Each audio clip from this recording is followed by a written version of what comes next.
ನಿಪ್ಪಟ್ಟನ ಎಷ್ಟು ಸುಲಭವಾಗಿ ಮಾಡಬಹುದು ಅಂತ ಇವತ್ತಿನ ವಿಡಿಯೋದಲ್ಲಿ ತೋರಿಸ್ತೀನಿ. 1 ಸ್ಪೂನ್ ಅಷ್ಟು ಪುಟಾಣಿನ ತಗೊಂಡು ಗ್ರೈಂಡ್ ಮಾಡ್ಕೊಳ್ಳಿ, ಹಿಟ್ ರೆಡಿ ಮಾಡ್ಕೊಳ್ಳಿ. ನಂತರ ಅದೇ ಮಿಕ್ಸಿ ಜಾರ್ಗೆ 1 ಸ್ಪೂನ್ ಅಷ್ಟು ಮೆಣಸಿನಕಾಳು, ಬೆಳ್ಳುಳ್ಳಿ, ಜೀರಿಗೆಯನ್ನ ಹಾಕಿ ರುಬ್ಕೊಳ್ಳಿ.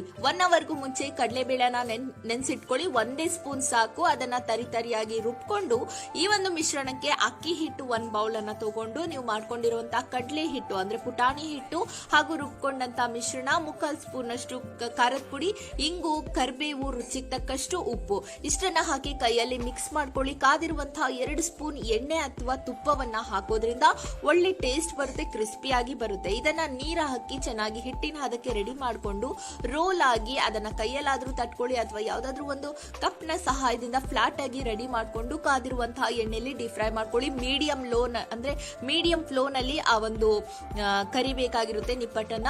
ಒಳ್ಳೆ ರೆಸಿಪಿ ಆಗಿರುತ್ತೆ. ದೀಪಾವಳಿ ಹಬ್ಬದಲ್ಲಂತೂ ವಿಶೇಷ.